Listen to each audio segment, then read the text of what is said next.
Zoom recording. There we go. Okay, so we should be recording. Thank you so much for coming. My name is Betsy Gilliland. I'm an RPCB from Uzbekistan. I served 20 years. And I'm a professor in the Department of Second Language Studies here at USMNOA. And so a little over a year ago, I got this email out of the blue from this woman from India that I had never met, saying she does similar research to what I do, and she's applying for a Fulbright grant to come to the U.S. for her sabbatical year, and she was interested in knowing if I could host her. And I said, "Oh, this sounds great. Yes, of course. Let's try to figure out how to make this work." But it turns out the Fulbright India program makes them come up with 2 possible hosts. And when she was selected, they told her she was going to San Diego. So she's not here long term, but Fulbright does have a very nice grant that allows Fulbright scholars who are in the US to travel to another part of the United States as long as they give lectures or workshops, reach out to the community, things like that. And so we're really grateful to the Fulbright Outreach Lecture Fund for paying for Padmini's airfare. And what else? Oh, I should probably introduce who she is. Dr. Padmini Boruah is a professor at Gauhati University in part of India that most people don't actually go to. So she'll share a little bit about what her home state and region is like. And she's the chair of the Department of English Language Teaching. And so her expertise, like mine, is in preparing teachers to teach English to students who are still learning the language. And so I'm very excited to hear more about what she has to say. And so I'll just turn it over to you. Do you want me to advance the slides? You can. Okay. Thank you. Thank you so much for coming, and thank you, Betsy, for having me. She's become a friend, and we've met for the first time. But she's hosting me, she's cooking for me, she's feeding me, she's doing so much. So I'm really grateful. And I'm really also grateful to the University of Hawaii at Manoa, the Peace Corps, the Return Peace Corps Volunteers group. And this is Fulbright, and the USIF is the wing that what's the word? Manages the Fulbright program in India. It's the US India Education Foundation, and IIE is the Institute of International Education, which is this is the institution that manages the Fulbright scholars in the US. So I'm very grateful to all of them and my university for letting me come over and experience paradise here. Just 2 corrections. One is that I did have a choice of coming to either Hawaii or the University of San Diego. Hawaii was my first choice, but for very personal reasons, I said, I don't mind being in San Diego, so if you could do that. So just to give them the credit, I was not forced. Yeah, that's correct. The second correction I'd like to make is that I am going to talk about my area, but not really too much today. I'm kind of looking at, I didn't expect people from India here. So I thought I would have people that were in India and would like to know more about what's happening up there. So please feel free to stop me at any point and ask questions or anything that you would like me to know. And I do hope that what I share today is something that is of interest to you. Thank you so much. That is quite a speech, right? In India, everything is, all academic programs are very formal. So you have an introduction, people dress up, like I do, we would dress up more actually. And then we do the, garlands, and we have a very formal way of beginning an academic thing. So this is part of my Indian culture speaking. This is my country, as you would know, and this is the place where I come from. This is northeast of India, and my state is right in the middle, the green state over there. Focus. More. That makes it Okay. bigger at least. Oh, There we go. I That's a think, little yeah, more that's good. focused. So that's where I come from. And some quick statistics. As you know, India is the 7th largest country in terms of area or size, and the 2nd largest in terms of population. It's really, really big. And we just had the 29th state of India on 31st of October. And we have 7 union territories. So it's a really large and complex country. Now, before I tell you anything more, let's see. Let's have a quiz. Let's see how much you know about India. Okay. Does anybody know how many languages are spoken in India? I'm making it easy for you. I'm, color coding the answers. Yes? 1,500? Any other guesses? 500?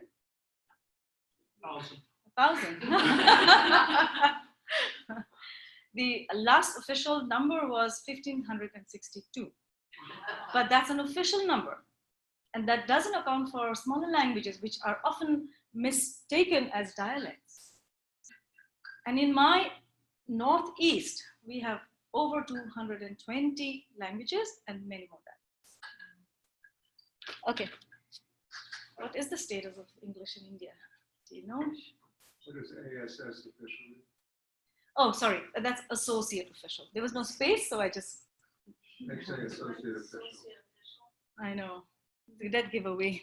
It is the associate official. It is not written anywhere, but it is considered the official in many different ways. Are you familiar with the currency note? Do you know how many languages are there? 14. Ah, wow. You're just going big. You're taking no chances. Yes. Oh, I didn't realize that. Oh. Poorly designed test. I know. So there are 13 listed languages, and the note itself is in English. And I'll show that to you. Do you know how many seeds? Oh my God. 3. Good answer. Good answer there. 4 officially, but unofficially 6. Now that means there are no English names for the other 2, except the monsoon. So we have something that is pre-spring, spring, kind of a spring, and these are not very clearly marked. That moves on to monsoon, and then a kind of fall, and then there's winter. Okay. Obvious answer, right? What's the national language of India? Hindi. Well, see, at least I had one trick question. Not Sanskrit, definitely not the green, and it's neither English nor Hindi nor Sanskrit. If you ask this question to somebody from the north of India, they'd say Hindi. Yeah. If you ask someone from the south and the south, I think you're from the south as well, are you? Yeah, I grew up in Bombay, but my family's from the south. Okay. And the northeast, we will never accept Hindi as the national language. We do not like being told Hindi is the national language. So what is it? I'm sorry? There's no national language. Do you know this? How many countries share the borders? 2, 3. Okay, good guess. Oh yeah. Sorry. Bangladesh Got about that. 6. Burma. 7. 6. So Pakistan, Pakistan, China, Bhutan, Nepal, Bangladesh, Bangladesh, and Myanmar. So it is 6. And if you, that's 6. I can't count. if you count Sri Lanka, it's 7, but then you don't share the land borders. Yes. This is a easy answer. 1.3 in the last count. Every day, going more and growing. Diwali. That's, oh, you know that. Great. Do you know what this English word means? Oh, sister.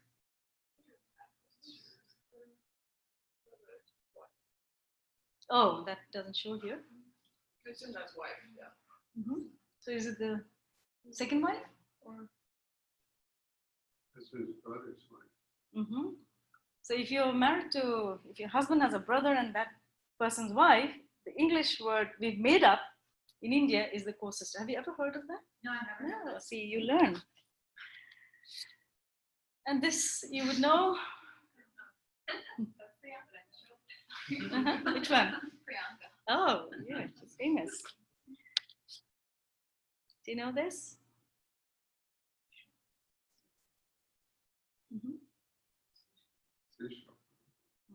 No. River Island. The River Island, which is in my state, and it's called Majuli. Yes, it's becoming. I think it's just become a World Heritage Site. It's eroding. It's becoming smaller, but it's still the largest river island. All right. So, are you up for one more? Sure. Okay. All right. Oh, No brainer. Modi. Any idea who this gentleman is? The Nobel Prize winner. Do you remember his name? Abhijit Mukherjee. Yeah, he's a Nobel Prize winner for economics this year. His wife, right? Esther Duflo is his wife. Do you recognize this Oh, gentleman? this is the CEO from Yes. Google. Yes. Alphabet. Yes. Yeah. Sundar Pichai. Yeah, that's the guy. Yes. This one? oh, movie director. No, actor. You don't know? I know. You don't. Why would you not? Just not guessing. It's Amitabh Bachchan. Have you heard his name? Okay, Amitabh Bachchan is very big in India. But, okay, do you know who this one is?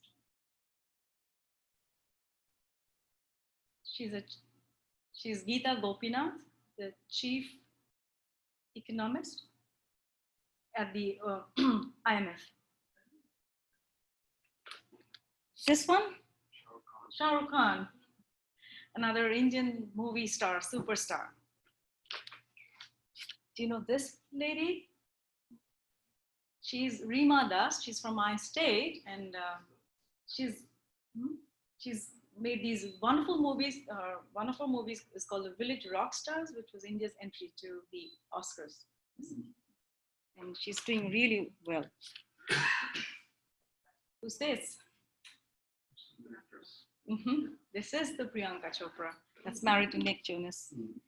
And then there's another lady. Anyone knows her? No? She's Rupa. She's Rupa Boruah. She's again from my state. And she is a film director. She's won several awards recently at the New York Tribeca Festival. She won the best documentary. And she's doing very well for the polo sport. She's the one that, and I saw polo ranches, polo fields here. Polo started in India, in Manipur, in a state, remote state, and she's the one that's kind of bringing it out of obscurity and kind of giving it recognition. So these are, her name is Rupa Boruah.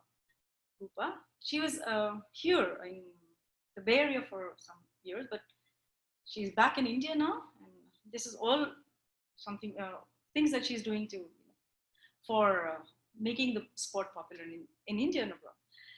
These are just some of our heroes, and there are many, many more, but I can't obviously bring them up here. Do you recognize this one? Oh, yeah. Do you know this? What is this? They are slowly being off the planet. yes, they're the one-horned rhino, and they're found now in Kaziranga, the National Reserve, which is again in my state. They are very, very rare now, but we're trying to keep them alive. Any idea what this is?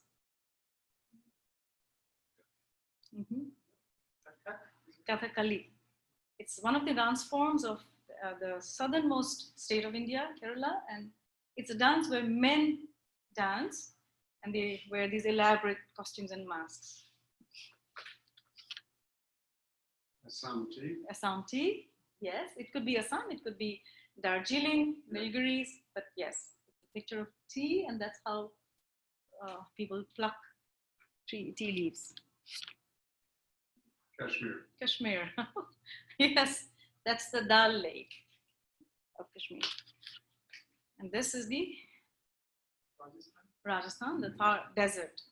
So as you can see, India has so many different things, so many different geographical regions with it's their own climate, their own languages, their own culture. So it's really a very big mix of many things. India is going through a very difficult time at this moment as we speak. I don't know whether you followed the news. And this is a protest led by students in the country in most universities, led by artists and film people. And this is against the CAB, which is the Citizenship Amendment Bill that the national government is trying to bring in, which allows or accepts immigrants from all religious groups except Muslims.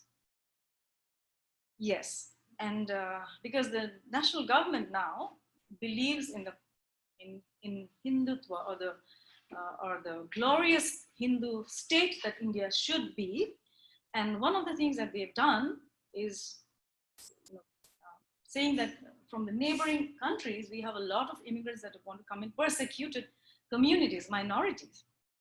Everyone will be accepted, all religions except Muslims. And therefore, now the country is up in protest. He said, that's not India. That's not the spirit of India. We have lived hundreds of years in harmony. We do not want this kind of. And the Jawaharlal Nehru University in Delhi is one of the seats of Ireland. We are very proud of that university. And universities like that are being targeted. Students were, in this university, 2 weeks ago, some people went in to the hostels, beat up students, pulled them up, and the police didn't do anything. So this is what is happening. But then I don't want to dwell on the negatives because I think we are much more than this. And as you can see, people are coming out on the street and protesting, and I'm sure that something good will come of this. And the reason why we still have faith in the country is because what we call unity in diversity. And this diversity is something that makes us unique. And we believe, as Judith Brown said, that dividing people through religious identities is not good for the country. And we are seeing this rear its head again, and we are not happy about it, but I'm sure we will prevail. So by diversity is how I see it. We have so many states, and each state has its own language, own culture, dress, festivals, and traditions and beliefs. We also have 22 official languages, and the one associate official language is English. We have many more. As I mentioned a little earlier, even my area itself has more than 220. We also have at least 9 religions. And everybody living peacefully, kind of peacefully so far. Every child in India has to, sorry, I'm in your way, right? Every child in India has to learn 3 languages at school.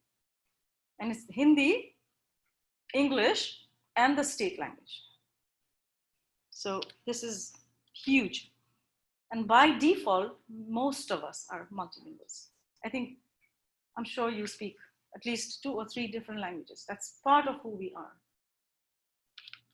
The interesting thing is that even though we have different states and union territories and different cultures and languages, you will not find a single state which is unitary in the sense that there will be just one language or one culture or one custom. There are many people living together from different communities, but one state will have a major language or a dominant group. And if you go to the border areas between states, very often people of one state will speak this language of the other state and they will share food. And for example, Andhra Pradesh and Telangana, for example, is very close to Orissa.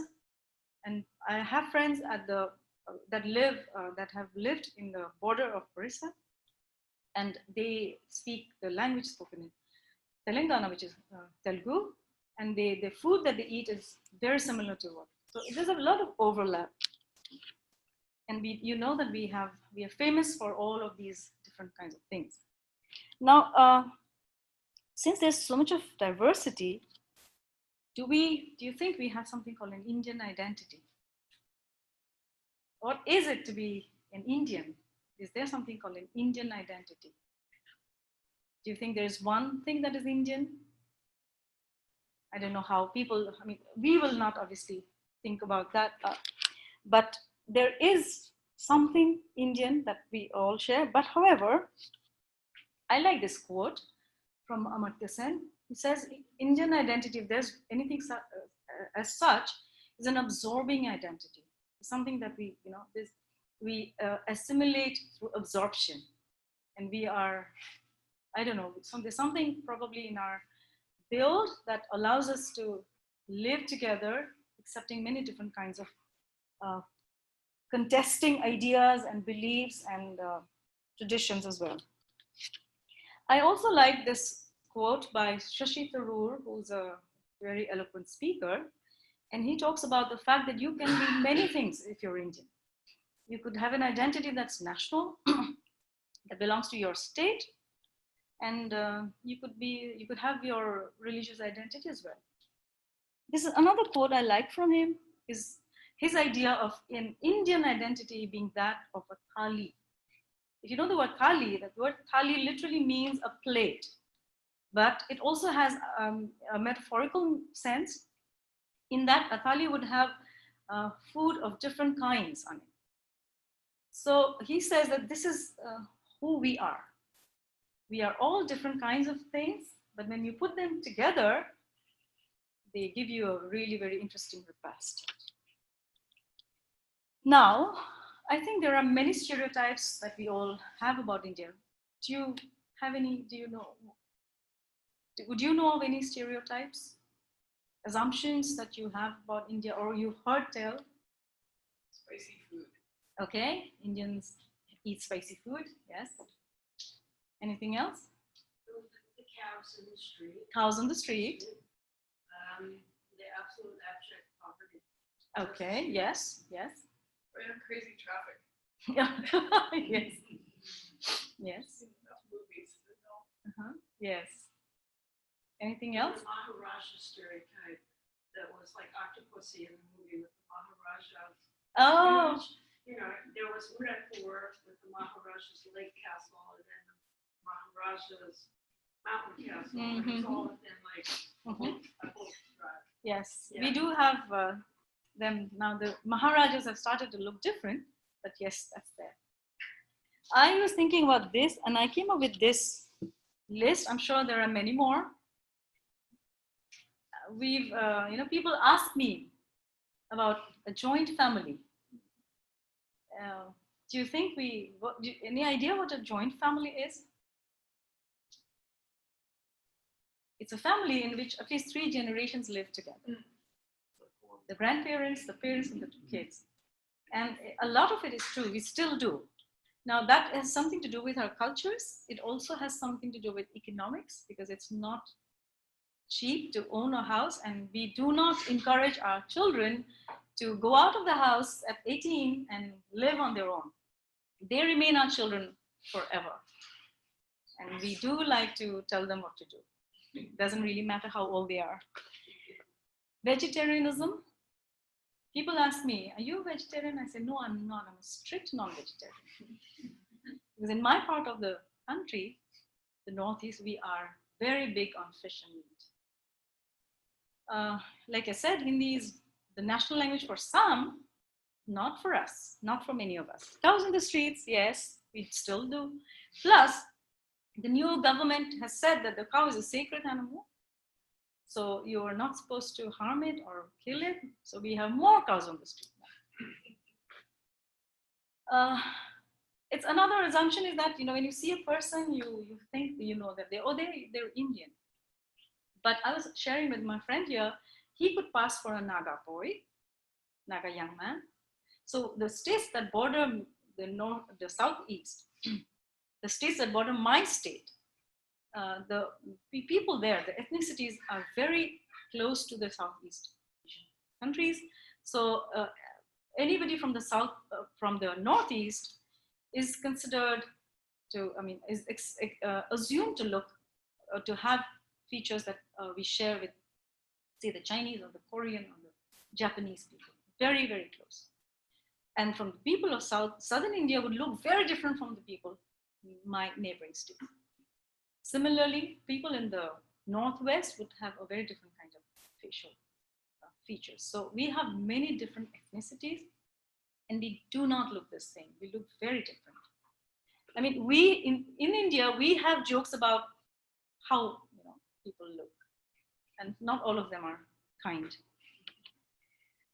You see Indian weddings on, in Bollywood movies. They're all about flashy song and dance. Song and dance is a part of every Indian wedding, I suppose, but not at the scale that you see. We have very different kinds of, it also depends on how much money you have. So there are families that will sell land to get their daughters married off the biggest sponsored show. We have the richest Indian living in Mumbai, who I shouldn't even begin to say. The invitation boxes for their son's wedding cost rupees 1 lakh, which is 100,000 Indian rupees. That's more money than a poor family can have to live with for an entire year. So we have this very big divide there. Indian food is spicy only in some places. I can't have spicy food. In my part of the country, it's very difficult. So when we go down to places in southern India, it really, we can't really eat South Indian food for a long time because we find it a little more spicy than we're used to. So not all Indian food is spicy. Arranged marriages, any idea what that is? Yes, that's still very popular. Of course, younger people now will not agree to marry somebody that their parents chose without actually having a conversation with them. And of course, it doesn't work like that anymore, but there are still arranged marriages.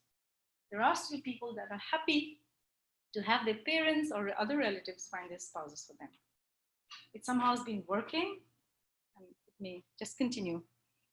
And unlike the popular belief, we don't all practice yoga. You can see by our shapes and sizes that we don't all practice yoga. Okay. Now, what is deep-rooted within all of these, stereotypes? Some of it is true. Some of it comes out of what you see around you.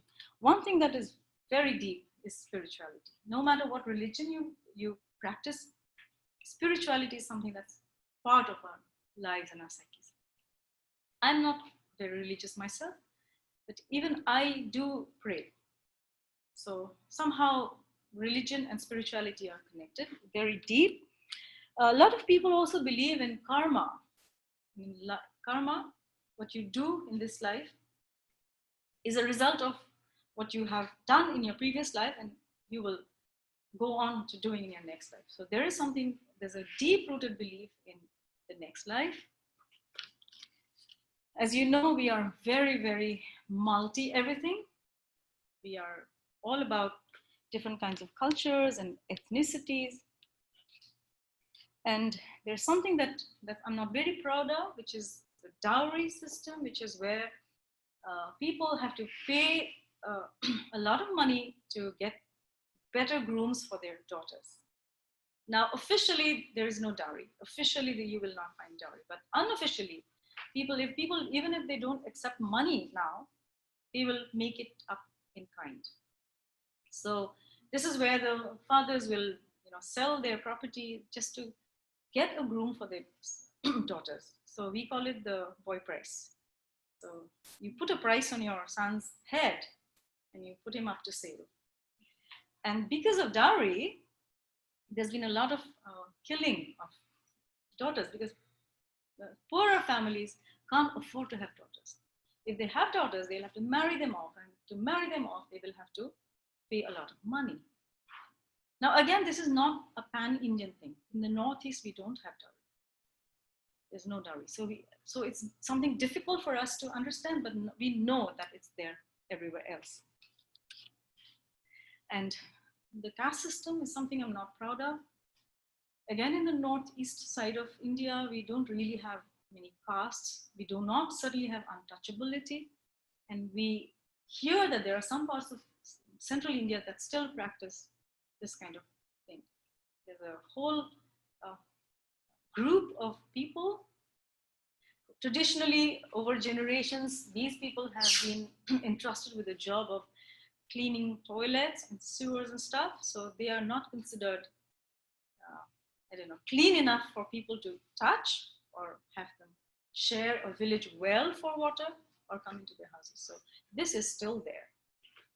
There's a lot of government and non-governmental agencies that are trying to, educate people better, but then some things are so deep-rooted that it will probably take 1 or 2 more generations to finally get rid of these things. For us, the family is something that is extremely, it's a cohesive unit, and the family is not just your immediate family members. Family extends, so everybody around you is family in the sense that you will not address people by their first names. And I've been doing a bit of touring of Oahu, and I've met with cousin Tony, cousin Lepi, cousin James. And in India, we would not call them cousin, but we will, if it's an older man, we will call them Priya, or in my language, Dada. If it's an older woman, we have something to attach with it, which translates into older brother or older sister. We will not call people by their first names. And we will certainly not call older people by their first names. They will always be uncle and auntie, even if they're not related to you. So everybody, the kinship is something that goes very deep. So if you're a teacher, I will be ma'am. No one will call me by my first name. For a man, it will be sir. So that's something very, very part of us. We will never be able to perhaps get very used to calling our professors by their first names. It's just not done. And this has something to do with the way we are, it's a cultural makeup. And so if somebody is older, they automatically get respect. Grandparents, it is considered I don't have a good word for it, but to send your grandparents away, to have your grandparents stay in an elderly home is considered really bad, that very bad culture. Grandparents, you're supposed to take care of your grandparents and then your parents. So you're supposed to take care of your your parents and that generation. So the idea of people living on their own after a certain age is something that is certainly not very common in India. And that another reason is that there's absolutely no sense of privacy in terms of taking your own decision. Young people are not encouraged to take their own decision. It's the parents that decide who they will marry, when it's time to get them married, who they will marry. After they get married, they should have children, when they should have children, why they should have children, where they will live. And it becomes a collective societal thing. So if your parents are not worried enough, there are relatives that will help them get worried enough and make sure that they're never at peace until their kids get married. And you're it's very, very common to be asked very personal questions. So where do you come from? Where do you stay? Are you married? Do you have children? These are all acceptable questions. How much salary do you earn is also a question that sometimes comes up. And respect and obedience are things that go together. So if you're younger, you are expected to obey. You are not expected to question. You're not encouraged to question. So therefore, in schools and colleges, the academic culture is such that we do not really question too much. Even if we don't agree with something, we are not encouraged to have a debate in the class. At university, it's a little different. We do encourage discussion and debate, but then people will even take offense if your views are questioned. So teachers are the givers of knowledge, and you're not supposed to question their authority. So it's kind of challenging authority. So that's all part of it. And it's also part of morality. Morality goes down very deep. Immorality could be all of that. A younger man with an older woman is immoral. All kinds of things are immoral.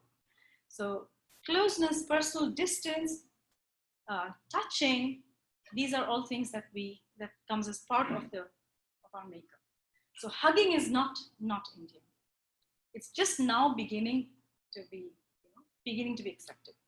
But hugging someone that's not your spouse could result in serious consequences.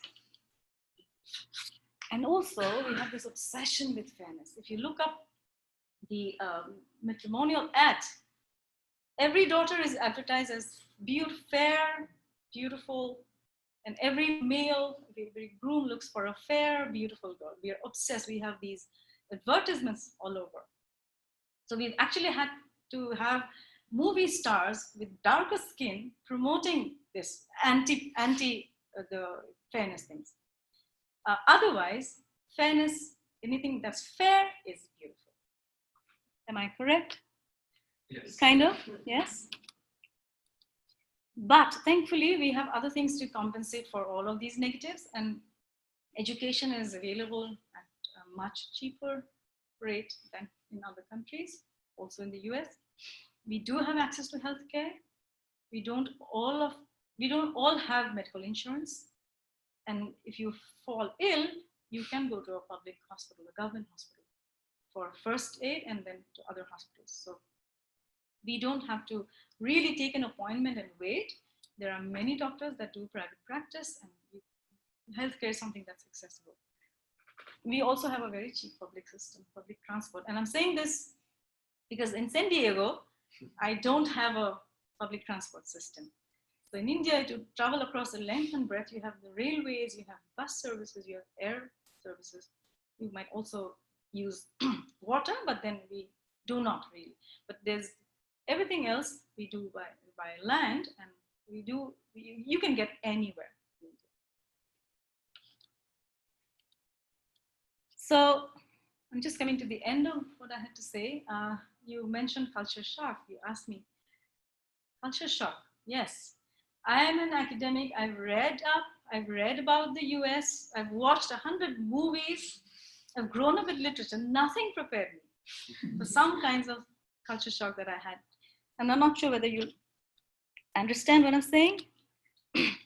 I came with my license very, very eager to drive. 2 days in the US, I gave up.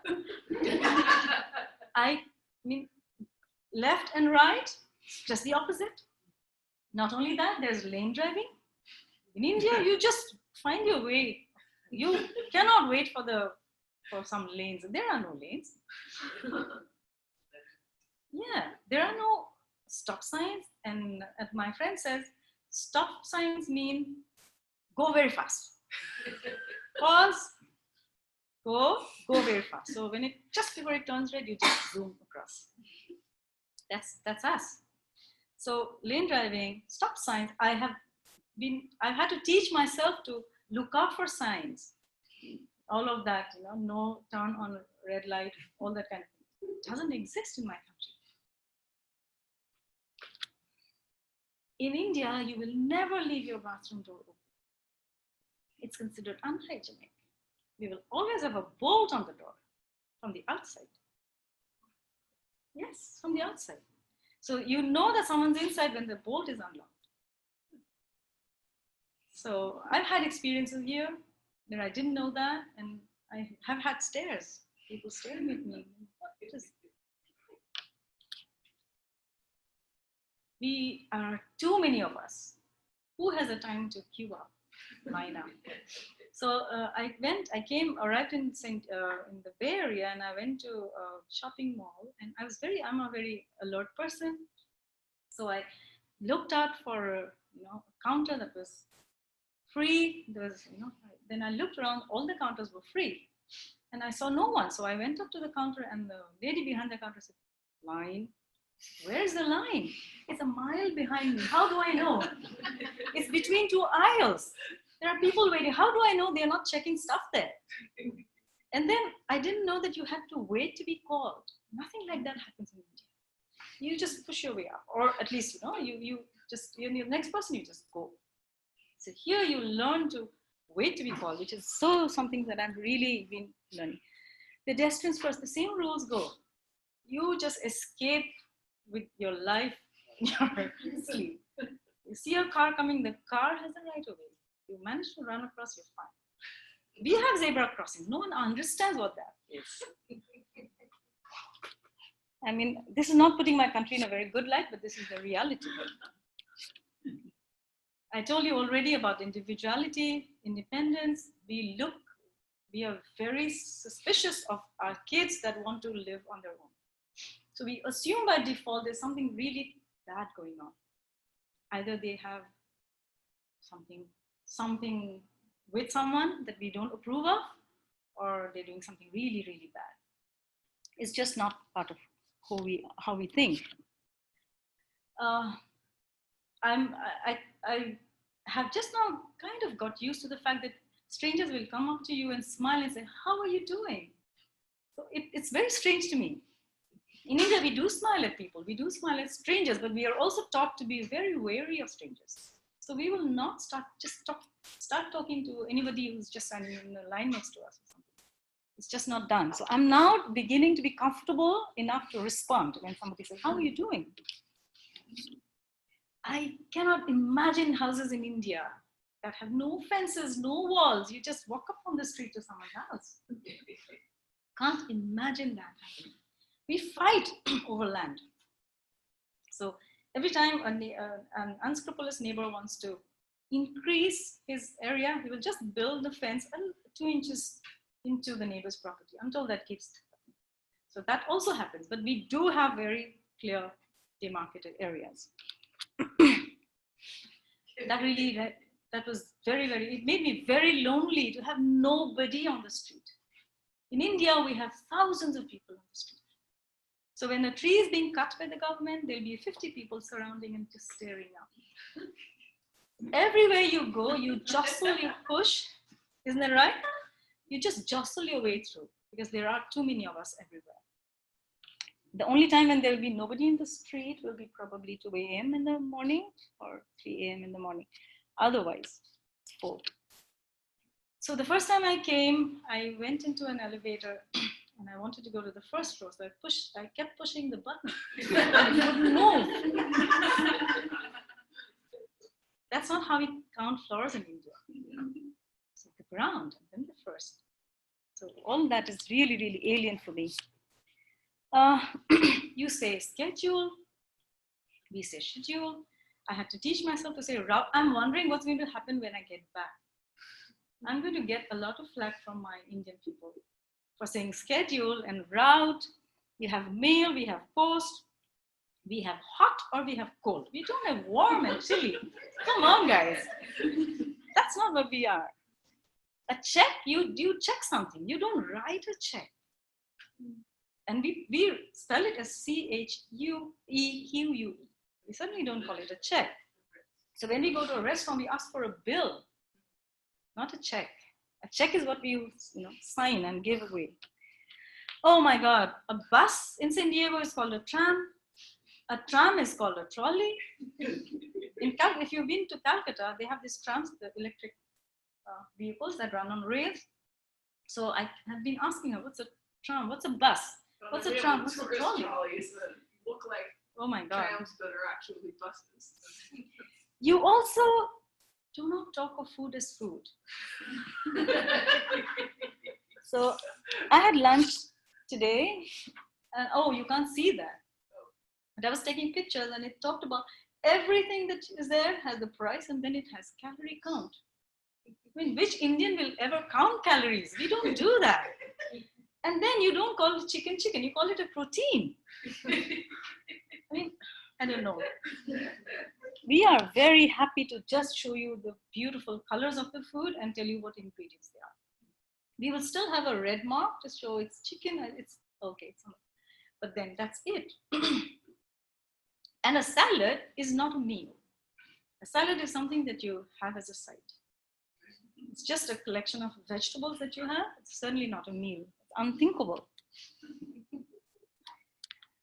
Okay, but we do share some things with us. For example, I think we do share a history of colonization.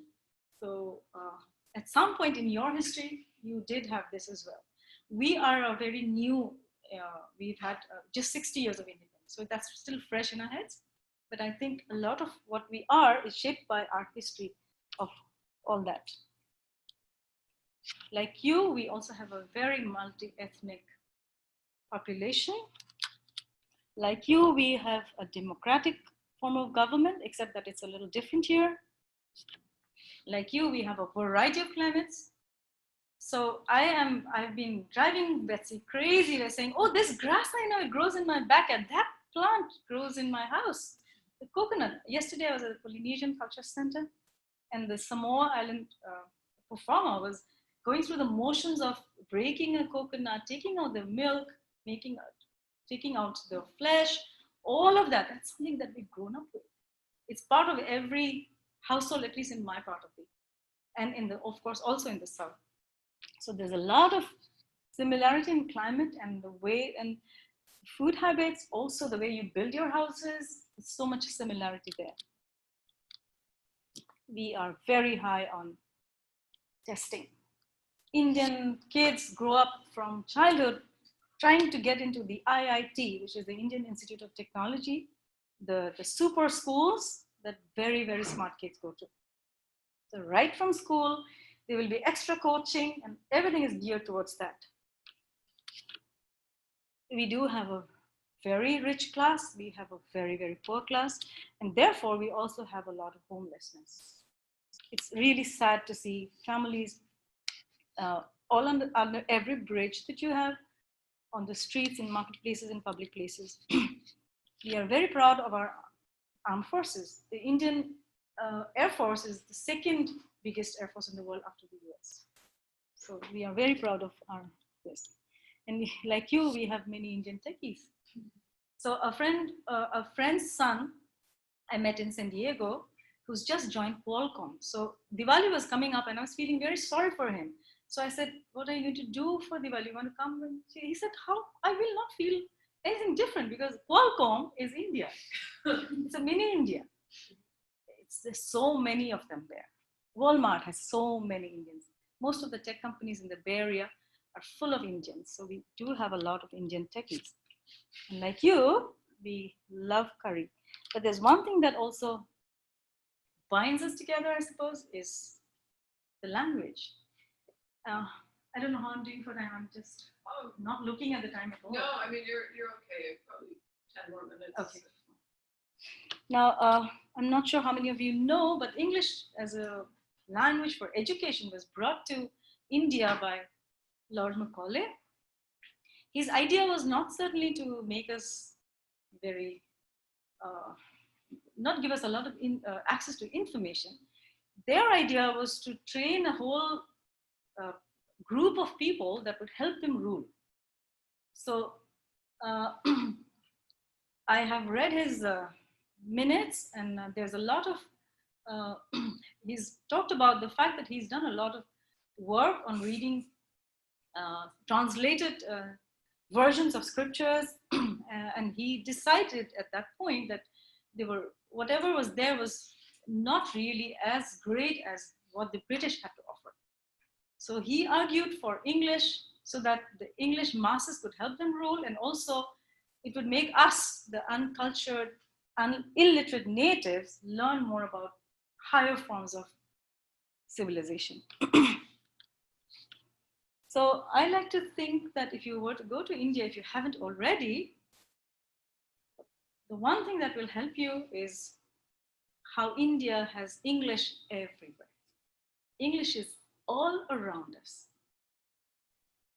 And we have had many different kinds of relationships with English. We've had serious conflicts. We have embraced English. However you look at it, whatever has been the experience, English is there to stay. So you will see Indian products with Indian ingredients. Even if you come close, I'm not sure you will be able to read those names. Even I can't. But there's a value of all of these. This thing is called a chavan prash. It's a concoction made of herbs, and it's supposed to give you a lot of energy. And so all of that is in the Indian words for that. Official documents are in English. My driving license is in English. This is not mine, but it is in English. That's a certificate I got from my university website. I have a similar one. Everything you see is in English. That's what I was talking about. If you count the number of languages, you see that it starts with my language, Assamese, because we are A, at the top of the alphabetical list, best in something at least. And there, that's how we have all the 14. We have had really world famous literature. We've had movies, The Namesake, I don't know whether you've heard of it. It's a beautiful movie. So Jhumpa Lahiri doesn't stay in India, but she is Indian by birth. We also have literature in English for Indians, written by Indian writers. This is a very popular writer, Mamang Dai. She belongs to the northeast state of Arunachal Pradesh. And there are many like her that write in English, but write for Indians.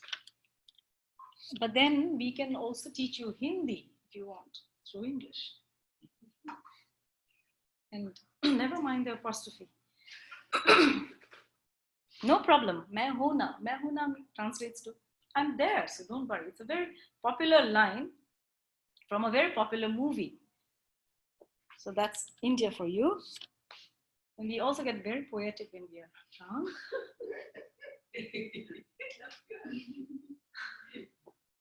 And enjoy the nature, charming. We are very, very upfront about what we say and what we write.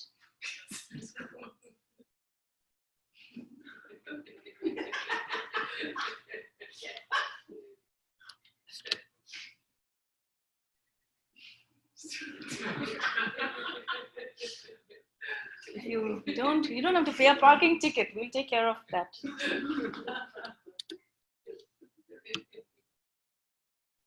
You see? We can help you any way you want, before marriage or even after. And we've done a very good job of mixing the languages.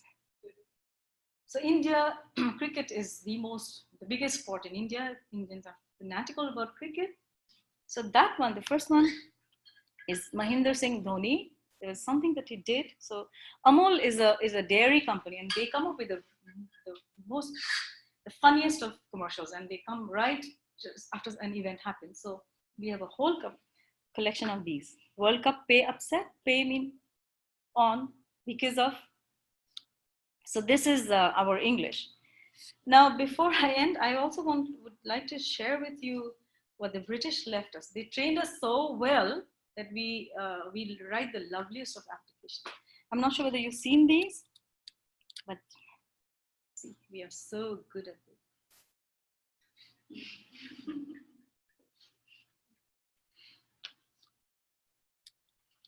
A Mundan ceremony is when you shave your son's head. I do want to be left alone for 2 days because I have to do this for my son.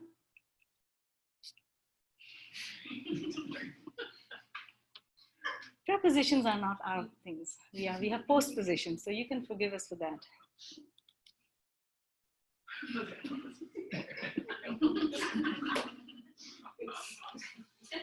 I know, I'm responsible for it too.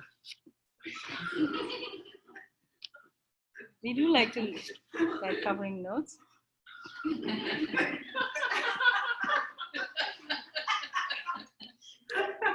What do I say? We do have a system of half.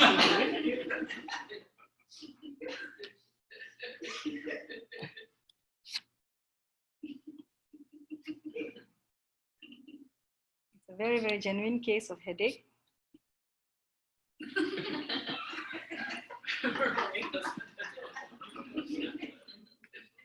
There you go.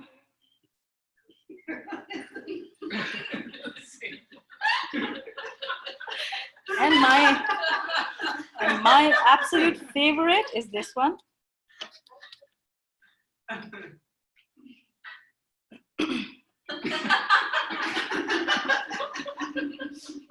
So there you are. That is us. That is us Indians. So just to end, India, as you know, is something that we are the land of many. We have all of it. We do like to laugh at ourselves, but if you go to India, I like to say you will be enveloped in love. People will be so happy to have you, and you will never be able to leave anybody's house without eating. This food is a very big thing, and offering guests food is part of our culture. And if you're a guest, it's never the host's prerogative to say when you have to leave. It's the guest prerogative. If you don't leave, we will try and make you see that we are uncomfortable, but we will never tell you that. So you're all welcome to India, and thank you for listening to what I have to say.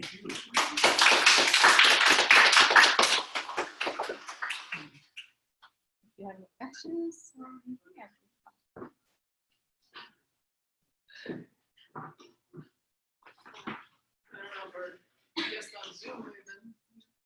Hello.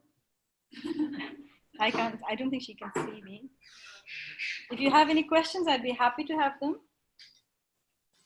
I do have a question because it may be a stereotype, but I've noticed in the National Spelling Bee that often the winners are of Indian descent.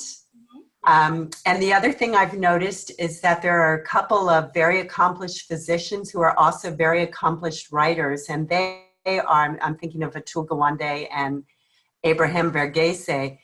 And I'm wondering if there's something in Indian culture that drives people to excel at such a high level, or if this is just a small subset of people. I think what drives us is our absolute conviction that education is the only way out. And we put a real premium in education. We try to educate our children in the best possible way. Now, the definition of best will vary, but we try to get them into STEM fields. These are the coveted fields. People in the arts field are, we still have some kind of an attitude problem, but we drive people. And in every Indian household, whether you have enough food on the plate or not, parents will make sure that children are studying. And the school system is so rigorous that there's homework, there's a lot of reading to do, there's a lot of studying to do. The board's exams are really, really high stakes. You really need to perform to be able to get into college and then move on to university. So there's so much of a pressure from parents and from everyone on getting good grades that you have no option but to study. So getting good grades is the thing, one thing that drives me. And we also have a herb called Brahmi. Have you heard of that? Brahmi is a herb that is supposed to be very good for the brain. So we feed our kids Brahmi a lot. So in the Chavan Prash that you saw, one of the ingredients would be, I don't know, maybe that's the secret. Thank I hope you. that answers your question. Yes, thank you. I answered it correctly, but that's all I had to say about it. So Indian parents even carry that pressure when if they move to the United States, they continue to expect their children to excel. In fact, my friend in San Diego says that it's because of families like hers, and there are also other nationalities, perhaps Chinese people, that are so exam and performance driven that the schools that their children go to have now become, they have this attitude. Good grades, and good grades all the time. So this friend that I'm talking about, she actually moved from one district to another because they have better schools there.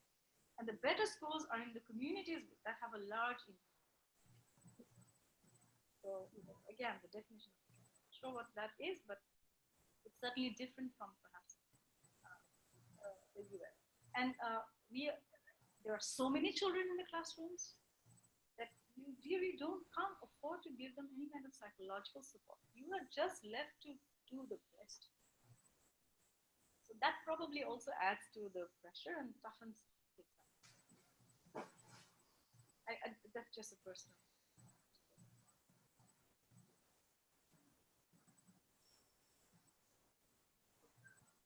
Aren't there any other questions? Would you share how if I wanted to say volunteers that are on the big island, they probably would have fun seeing them. I've left it with Betsy. Yeah, and I've recorded it too on Zoom, so I'll upload it to a YouTube channel and share the link with you. So it should be the slides with Padmini's voice over it. So. Thank you.